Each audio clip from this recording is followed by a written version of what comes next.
انسان کو بنایا ہے، ایک انسان کی تربیت کرے، اور وہ تربیت یافتہ انسان ہو، پرندہ ہو، جانور ہو،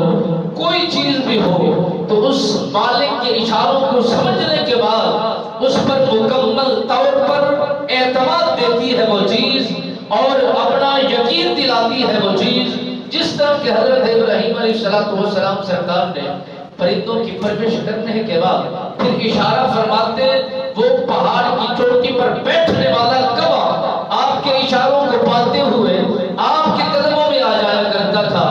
آپ اشارہ فرماتے اس مور کو، وہ وہاں سے اڑ کر آپ کی دربار میں حاضر ہو جایا کرتا تھا۔ یعنی چند دنوں کی تربیت لینے کے بعد ان کے دلوں کے اندر اتنی محبت و الفت تھی کہ وہ اپنے مالک کی ہر بات کو ماننے کے لیے تیار تھا، ہر بات کو قبول کرنے کے لیے تیار تھا، ہر بات کو لینے پر عمل کرنے کے لیے تیار تھا۔